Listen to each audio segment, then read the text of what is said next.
السلام عليكم ورحمة الله وبركاته. إن الحمد لله الأكرم الذي خلق الإنسان وكرم وعلمه من البيان ما لم يعلم، فسبحان الذي لا يحصى امتنانه باللسان ولا بالقلم. نشهد أن لا إله إلا الله وحده لا شريك له، ونشهد أن مولانا محمدا عبده ورسوله. أما بعد، فقد قال الله تعالى في كلامه المجيد والفرقان الحميد: أعوذ بالله من الشيطان الرجيم. بسم الله الرحمن الرحيم. قل يا أيها الكافرون لا أعبد ما تعبدون ولا أنتم عابدون ما أعبد ولا أنا عابد ما عبدتم ولا أنتم عابدون ما أعبد، لكم دينكم ولي دين. وقال الله تعالى في شأن حبيبه آمرا ومخبرا: إن الله وملائكته يصلون على النبي يا أيها الذين آمنوا صلوا عليه وسلموا تسليما. اللهم صل على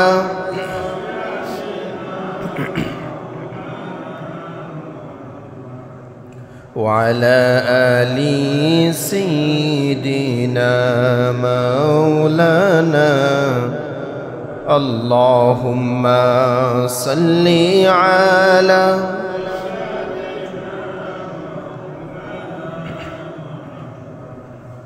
وعلى آل سيدنا مولانا. بلغ العلا بكماله، كشف الدجى بجماله، حسنت جميع خصاله. صلوا عليه। আলহামদুলিল্লাহ, আল্লাহ রাব্বুল আলামিনের দরবারে শুকরিয়া যে আল্লাহর অশেষ মেহেরবানিতে শুক্রবারের দিন জুম্মার নামাজ আদায়ের উদ্দেশ্যে আগে মসজিদে এসে কোরআন সুন্নাহ থেকে কিছু আলোচনা করার শোনার সুযোগ যে আল্লাহ আমাদেরকে দান করলেন, সে আল্লাহর দরবারে শুকরিয়া আদায় করছি, বলছি আলহামদুলিল্লাহ। লক্ষ কোটি দরুদ এবং সালাম সর্বযুগের সর্বকালের সর্বশ্রেষ্ঠ মহামানব আপনার আমার প্রাণপ্রিয় নবী মুহাম্মদুর রাসূলুল্লাহ সাল্লাল্লাহু আলাইহি ওয়াসাল্লাম। সম্মানিত প্রিয় হাজরিন, আলোচনার সূচনায় পবিত্র কোরআনুল কারীমের 109 নম্বর সূরা সূরাতুল কাফিরুন তেলাওয়াত করেছি। এই সূরাটি নবী করিম সাল্লাল্লাহু আলাইহি ওয়াসাল্লামের মাক্কি জীবনে নাজিল হয়েছে। এই সূরা কাফিরুন অর্থ অবিশ্বাসী, যারা কাফের। এই কাফেরদের সম্পর্কে আল্লাহ রাব্বুল আলামিন এই সূরা নাজিল করেছেন। এই সূরাটির প্রেক্ষাপট বা কোন ঘটনাকে কেন্দ্র করে এই সূরাটি আল্লাহ নাজিল করেছেন, তদানীন্তন সময়ের মক্কা নগরীর যারা বড় বড় লিডার ছিল, নেতা ছিল, এর মধ্যে চারজন লিডার, চারজন নেতা আমার নবীর দরবারে এসে নবীজিকে 4টি অফার করেছিল।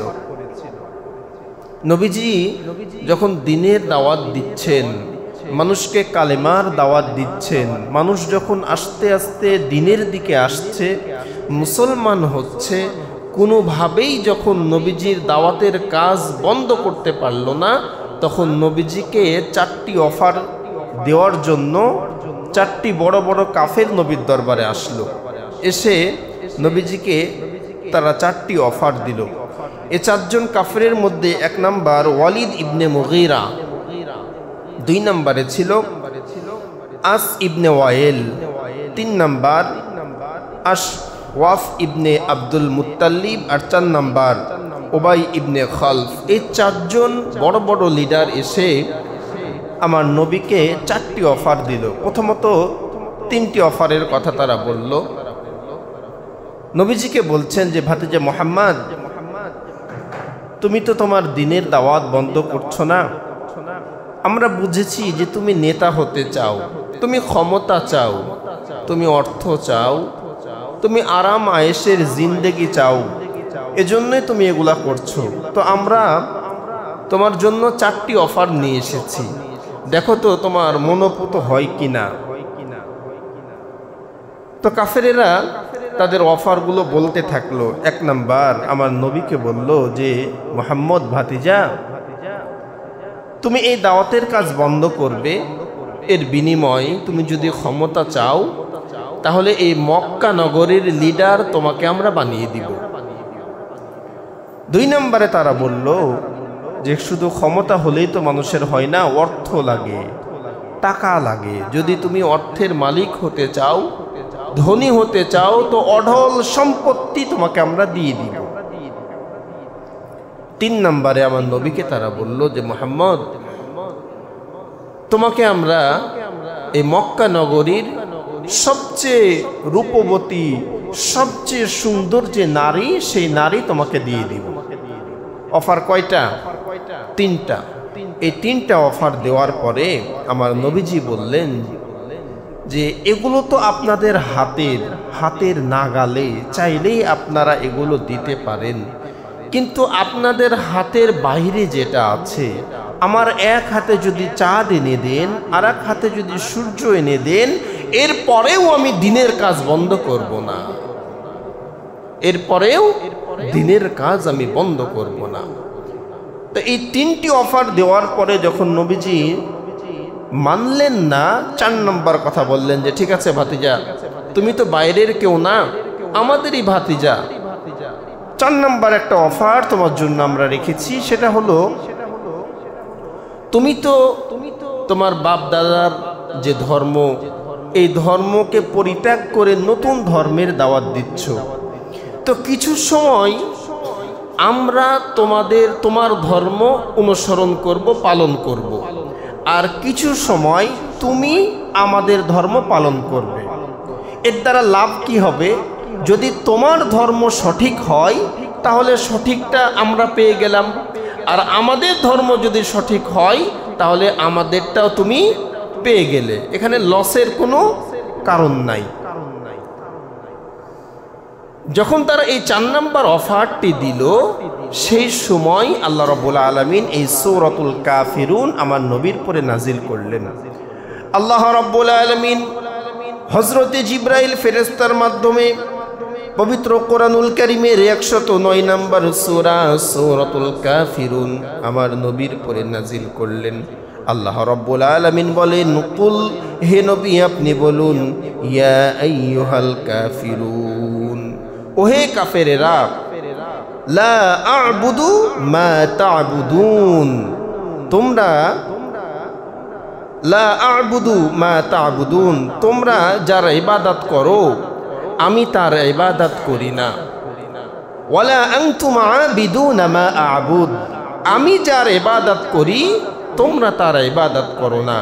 ওয়ালা আনা আ'বিদুম মা আবাদতুম, আমি যার ইবাদত করি তোমরাও তার ইবাদতকারী হবে না। ওয়ালা আনতুম আ'বিদুনা মা আ'বুদ, আমি তোমাদের রবের, তোমাদের খোদার ইবাদতকারীও হব না। লাকুম দীনুকুম ওয়ালিয়া দীন, তোমাদের দিন তোমাদের ধর্ম তোমার, আমার দিন আমার ধর্ম আমার। এই সূরাতুল কাফিরুনের 6টি আয়াত, প্রথম 5টি আয়াতে আল্লাহ রাব্বুল আলামিন নবীর মাধ্যমে কাফেরদেরকে জানিয়ে দিলেন যে নবী মুহাম্মদুর রাসূলুল্লাহ সাল্লাল্লাহু আলাইহি ওয়াসাল্লাম বর্তমানে কাফেরদের যে ধর্ম সেটা মানছেন না, কাফেররাও মানবে না, এবং ভবিষ্যতেও নবীজি তাদের ধর্ম মানবেন না এবং তারাও মানবে না। এরপরে 6 নম্বরে বলে দিলেন যে লাকুম দীনুকুম ওয়ালিয়া দীন, তোমাদের ধর্ম তোমার, আমার ধর্ম আমার। তো নবী করিম সাল্লাল্লাহু আলাইহি ওয়াসাল্লামের পরে যখন সূরাতুল কাফিরুন নাজিল হয়ে গেল, তদানীন্তন সময়ের কাফেরেরা মুখ ফিরিয়ে চলে গেল। তারা বুঝতে পারলো যে না, এইভাবে আর হবে না।